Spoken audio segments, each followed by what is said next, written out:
With more and more people wanting to be nurse practitioners, more and more people are asking me what the average salary is for nurse practitioners. And honestly, there's so many different things that factor into determining what the average salary is. So in this video, I'm going to be going over what the average salaries are, 4 things that factor into this average salary, and what I made as a new grad. So stay tuned.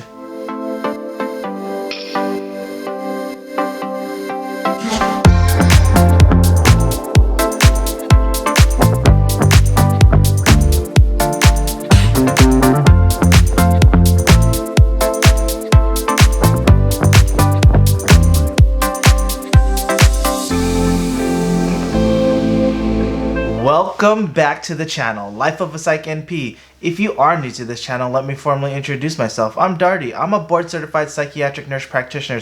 I go over several different topics related to mental health, nurse practitioners, and psychiatric nurse practitioners like myself. So if you are interested in any of these topics, feel free to subscribe. Make sure you like this video because it helps me out so much with the YouTube algorithm, and it helps me become known out there and helps me be motivated to make more videos for you guys. And if you haven't already, follow me on Instagram at LifeofaPsychNP. So, you probably clicked this video because you're interested in finding out what the average salaries are for nurse practitioners.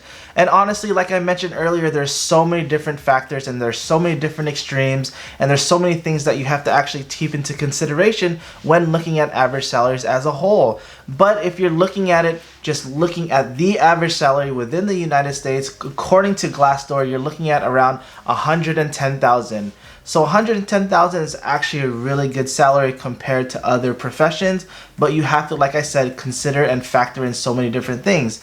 And as new grads, what you want to expect, you're actually averaging around $108,000, although not that far off from the actual average, but it is going to be a little bit lower when you look at things.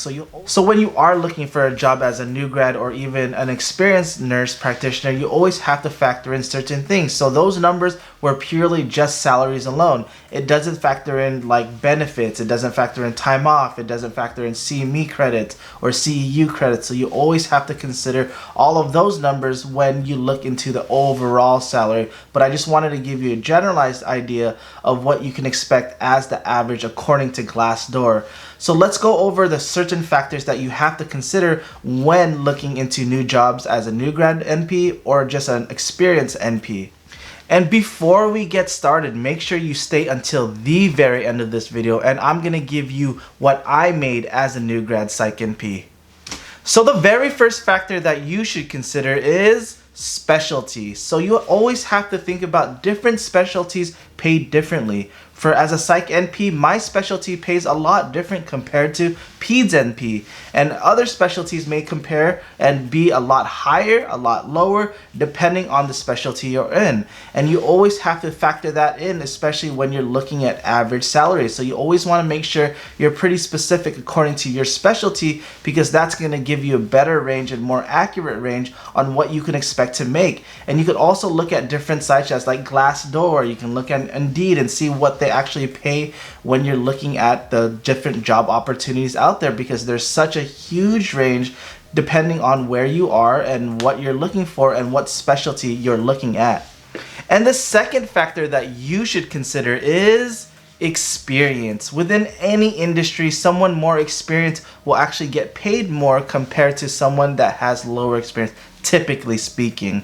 But within nursing and as a nurse practitioner, the more experience you have, the higher chances of you demanding a higher salary depending on your experience. So you always have to factor in the new grads are typically going to be making lower compared to someone with 10 years as NP experience. So you always have to factor in certain things, especially when looking at job opportunities. So when you're looking at new grad job opportunities, typically speaking, those salaries are going to be a lot lower compared to someone they're asking higher experience, and you get to demand a lot higher salary. So you always have to consider that. So the third factor that you should consider is location. So depending on where you live and where you're going to work, that is a huge factor on how much you're going to get paid. So when just comparing California as a whole, Northern California people are going to make a lot more money compared to Southern California people because of cost of living. And when you're comparing this from California aspect to a different state, a lot of the times people in California are going to make a lot higher because of the cost of living compared to people within other areas. So you always have to factor in your location. So when you're looking up where you're going to work and what your job title is, make sure you go ahead and look up where you potentially want to work or where you live, and that can give you a better idea of how much you can make in that specific area.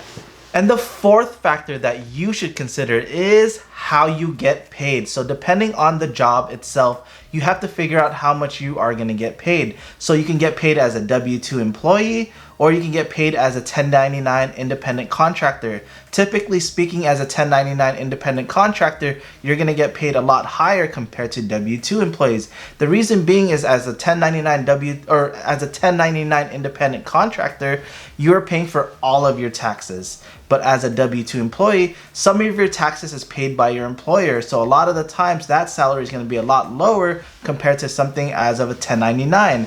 And also as a 1099 independent contractor, you're not going to be getting any benefits compared to someone that's a W-2 employee, because a lot of the times if you're working there full time, they're going to give you benefits. So you always have to factor in that decision. And if you don't necessarily understand this, make sure you look up 1099 independent contractors compared to W-2 employees, and that'll give you a better sense of what you can expect in terms of what's needed, what's paid, what's not paid, and all of those differences in between.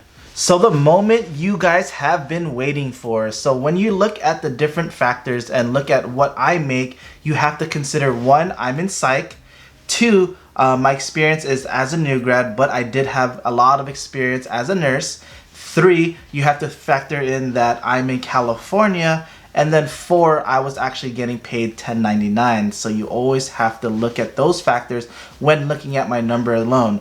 And as many of you guys know, that I had actual 2 jobs as a Psych NP when I was a new grad. I worked 32 hours at one location where I was getting paid hourly, and the other location I was working anywhere from 10 to 12 hours depending on the day and how many days I worked, but I was getting a percentage split. From just looking at an hourly standpoint, my average was anywhere from $80 to $90 an hour. I don't want to give you the exact amount that I made, but it was in between $80 to $90 an hour at my hourly job. But as a 1099 employee on the other side, well, both of them were 1099, but as a percentage split, what I was billing, I was actually getting average around $100 an hour depending on how many patients I saw and what I was actually doing, whether it was a new evaluation, whether it was a follow-up, but it was around $100 depending on how many patients I saw and that specific percentage split, but it averaged around $100 an hour,